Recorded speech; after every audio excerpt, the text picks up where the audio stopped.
Halo semuanya, selamat datang di video aku yang dimana aku akan menjelaskan tentang realisme sinema Hollywood klasik. Ya, jadi di video ini aku bakal ngebahas tentang kayak awal mulanya, terus masa kemasannya dan teknik apa aja yang ada di dalam realisme Hollywood klasik.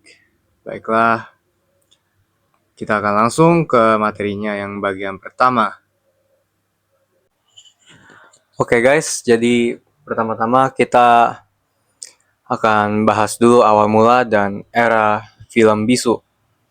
Jadi, sebelum ada yang namanya sinema Hollywood klasik, film itu awalnya terinspirasi dari teater. Bayangin, di akhir 1800-an dan awal 1900-an, banyak sutradara film dulunya berasal dari panggung teater. Dan aktornya pun dari pertunjukan vaudeville gitu. Nah, film awalnya masih banyak teater yang direkam aja. Kamera dipasang lalu merekam adegan panjang tanpa banyak potongan. Editing hampir nggak ada. Paling cuma potong ke tulisan atau close up tulisan di benda yang biar bisa kebaca. Tapi film punya sesuatu yang nggak bisa ditiru panggung. Bisa memanipulasi ruang dan waktu. Dan disinilah muncul potensi film yang sebenarnya.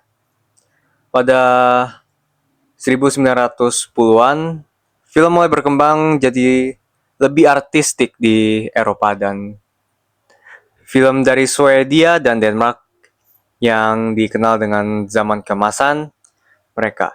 Sementara di Amerika muncul sosok D.W. Griffith. Dia inilah yang sering disebut bapaknya sinema klasik Amerika. Filmnya The Birth of a Nation dari tahun 1915. Memang kontroversial banget, tapi secara teknis revolusioner. Griffith menunjukkan kalau film bisa punya narasi panjang, editingnya yang kompleks, bahkan bikin penonton benar-benar tenggelam ke dalam ceritanya. Baiklah, selanjutnya setelah awal mula perfilman dan zaman film bisu, mulai muncul film dengan suara, era suara dan zaman kemasannya Hollywood. Nah, masuk ke akhir 1920-an, dunia film diguncang sama munculnya film bersuara. Wow. Film pertama yang terkenal banget pakai suara adalah The Jazz Singer tahun 1927. Dari situ era film bisu perlahan ditinggalkan dan studio besar mulai berkembang. Disinilah disebut Golden Age of Hollywood atau zaman kemasannya Hollywood. Sistem studio waktu itu benar-benar kuat. Ada MGM, Paramount, 20th Century Fox, Warner Bros, dan lain-lain. Mereka punya aktor yang terikat kontrak, sutradaranya tetap, bahkan kru yang biasanya selalu sama. Jadi kalau kamu nonton film MGM, kemungkinan besar desain produksinya itu dikerjakan orang yang sama dari film ke film. Genre film juga mulai terbentuk jelas. Ada western, musical, komedi slapstick, sampai animasi. Dan yang menarik, meski banyak film yang dibuat cepat, hasilnya tetap luar biasa. Contohnya Citizen Kane tahun 1941, karya Orson Welles.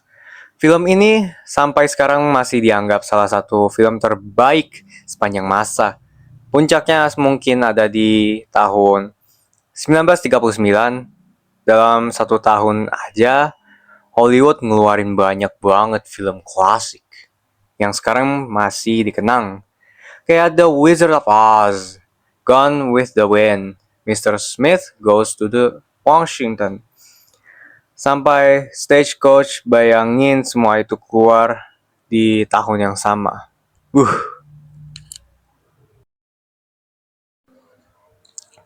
Oke, jadi abis itu kita sekarang bakal membahas pentingnya gaya khas sinema Hollywood klasik dan beberapa ciri utamanya.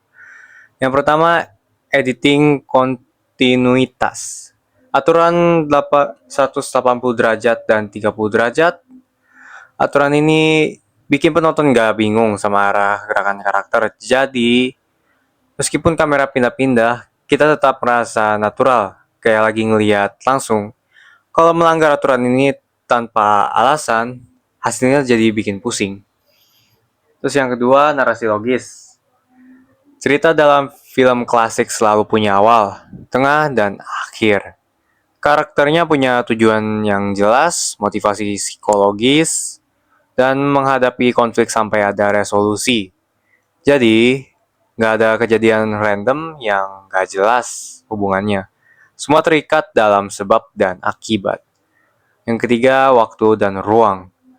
Waktu di film klasik itu linear, maju terus. Paling mentok ada flashback.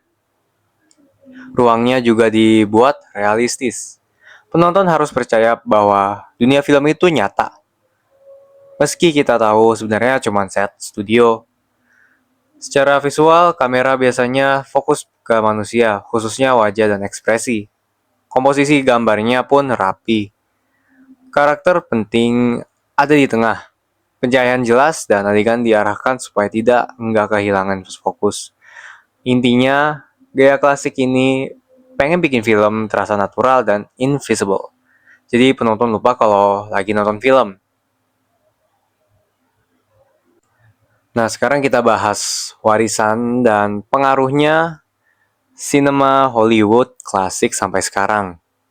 Banyak banget, hampir semua film modern dari Marvel sampai film drama indie masih pakai aturan editing dan narasi yang lahir dari gaya klasik ini.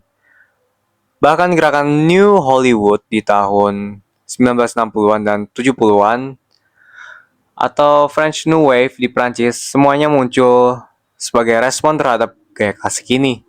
Jadi bisa dibilang kalau nggak ada sinema Hollywood klasik, cara kita menikmati film mungkin bakal sangat berbeda.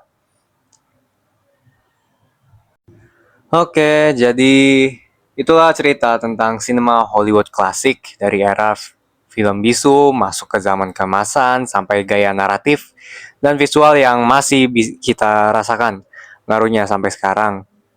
Kalau teman-teman suka bahasan kayak gini, jangan lupa kasih like dan komen, juga subscribe biar channel aku terus berkembang. Baiklah, kalau begitu terima kasih untuk menyaksikan sampai akhir dan sampai jumpa di video berikutnya. Goodbye.